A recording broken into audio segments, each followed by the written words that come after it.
అయితే వేరే కంట్రీలో అయినా కానీ రెగ్యులర్‌గా lots of people immigrate from one place to another. Yes. So, ఈజీగా డిసీజ్ అనేది స్ప్రెడ్ అయ్యే అవకాశాలు ఉన్నాయి కాబట్టి చాలా అంటే చాలా కేర్‌ఫుల్‌గా ఉండండి. కోవిడ్ టైంలో తీసుకున్న ప్రతి ప్రికాషన్స్ కూడా తీసుకోవాల్సిన అవసరం అయితే ఇప్పుడు ఉంది అనే చెప్పుకోవాలి. అండ్ దీనికి ఇంకా లైక్ శానిటైజేషన్, మాస్క్స్ ఇలా పెట్టుకుంటే ఇది సరిపోతుందా? Definitely basic medication. Basic things మనం కోవిడ్లో ఏదైతే చేస్తున్నామో అన్ని కూడా దీంట్లో చేయాలి. ఓకే. ఇక్కడ ముఖ్యంగా ఏదైతే ఉందో మార్బర్గ్ డిసీజ్, ఇప్పుడు డిసీజ్ ఎక్స్ రెండు కోయిన్సైడ్గా ఉన్నాయి. రెండిట్లో కూడా బ్లీడింగ్, రెండిట్లో రెండు కూడా ప్రమాదమే. ఐస్ నుంచి బ్లీడింగ్ అనేది కామన్ ఫీచర్. ఓకే. మిగతాది బాడీ పెయిన్స్, వీక్నెస్ అనేది it is common in all virus. ఇప్పుడు మీరు చెప్పారు జాగ్రత్తలు తీసుకోవాలి, కోల్డ్ కాఫ్ వస్తుంది. కోల్డ్ కాఫ్ అనేది జస్ట్ ఎ సిమ్టమ్, మనకు కనిపించేది.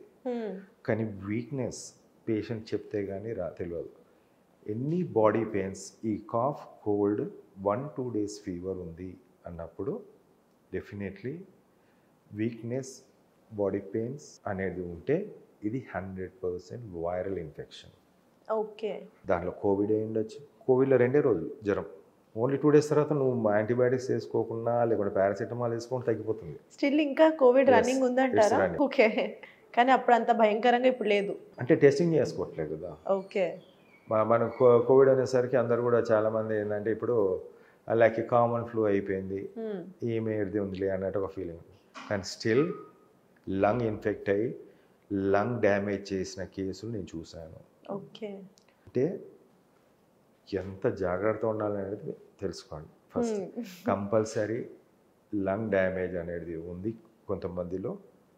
ఆ లంగ్ డ్యామేజ్ అయిన తర్వాత మిగతా ప్రాబ్లమ్స్ మీ అందరికి తెలుసు ఎలా అవుతుందో. ఆల్ఫా డెల్టాలో అయితే ఎలా అవుతుందో దీంట్లో కూడా అలా ఉంది.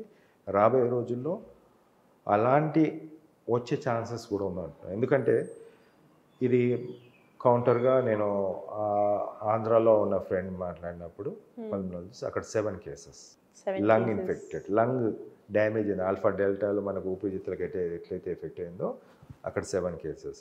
కర్ణాటకలో 39 మంది చనిపోయారు కోవిడ్ ఈ సంవత్సరం. అంటే ఈ గ్యాప్ లోపల 39 మంది చనిపోయారు. 39 మంది కూడా ఎవరు అంటే నార్మల్ పర్సన్, నాట్ దట్ వాళ్ళకు బీపీ ఉంటే పక్కన పెట్టేస్తారు, కోమార్బిడిటీస్, షుగర్ ఉంటే, డయాబెటీస్ ఉంటే పక్కన పెట్టేస్తారు, ఇంకొకటి ఏదైనా హార్ట్ ప్రాబ్లం ఉన్నా కోమార్బిడిటీస్ పక్కన పెడతారు. అది కాకుండా 39 మంది.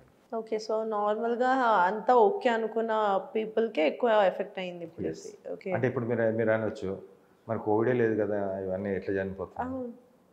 ఉంది అని అంటున్నారు. టెస్టింగే లేదు, జీరో టెస్టింగ్. ఎందుకు మరి టెస్ట్ చేయట్లేదు? ఎందుకు రిపోర్ట్స్ బయటికి రిలీజ్ చేయట్లేదు? ఇప్పుడు నా చేతిలో ఒక 30-40 కేసులు ఉన్నాయి. రిలీజ్ చేయమంటారా తెలంగాణలో? ఓకే. జీరో కోవిడ్, హ్యాపీగా జీరో కోవిడ్ అంటే ప్రజలు వాళ్ళ పని చేసుకుంటారు, ఉండేటోడు ఉంటాడు, పోయేటోడు పోతాడు. గవర్నమెంట్కి సంబంధం లేదంటారు. చూడాలి వాళ్ళు. They has to see that Covid testing చేయాలి, సీక్వెన్షియల్ టెస్టింగ్ కావాలి. ఎనీ యాజ్ సచ్ ఇలాంటి ప్రాబ్లమ్స్ ఉన్నప్పుడు రేపు మీకు తెలుసు డిసెంబర్లో మనకు ఫస్ట్ టైం, సెకండ్ టైం మనకని కూడా కొద్దిగా ఇన్ఫర్మేషన్ వచ్చింది, కోవిడ్ వచ్చింది ఆల్ఫా డెల్టా వేవ్లో. అది కాస్త మే జూన్ వరకు కల్లా ఎక్స్ప్లోడ్ అయిపోయింది కేసెస్ తోటి. ఆస్కారం ఉంది. లంగ్ ఇన్ఫెక్ట్ అవుతుందంటే, మనుషులు చనిపోతున్నారంటే there is something going on. That should be panic.